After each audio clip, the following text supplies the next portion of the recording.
அமெரிக்க அதிபர் டிரம்ப் கலந்து கொண்ட நிகழ்ச்சியில் திடீரென துப்பாக்கிச் சூடு நடந்த சம்பவம் பரபரப்பை ஏற்படுத்தியுள்ளது.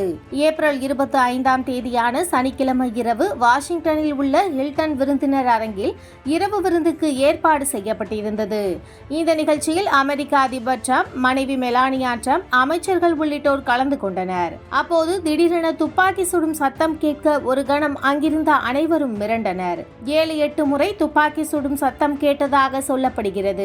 உடனடியாக பாதுகாப்பு அதிகாரிகள் அதிபர் டிரம்ப், மனைவி மெலானியா டிரம்ப், துணை அதிபர் JD வான்ஸ் ஆகியோரை பத்திரமாக அழைத்து சென்றனர். அந்த நிகழ்ச்சியில் கலந்து கொண்டவர்கள் துப்பாக்கிச் சூடு சத்தம் கேட்டதும் மேஜைக்கு கீழே சென்று ஒளிந்து கொண்டனர். இந்த துப்பாக்கிச் சூட்டில் யாருக்கும் காயமில்லாமல் அதிர்ஷ்டவசமாக தப்பித்துள்ளனர்.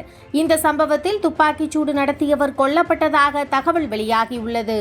பலத்த பாதுகாப்பையும் மீறி அதிபர் டிரம்ப் கலந்து கொள்ளும் நிகழ்ச்சி நடக்கும் இடத்திற்கு துப்பாக்கி ஏந்திய நபர் வந்தது எப்படி என்ற கேள்வி வந்துள்ளது.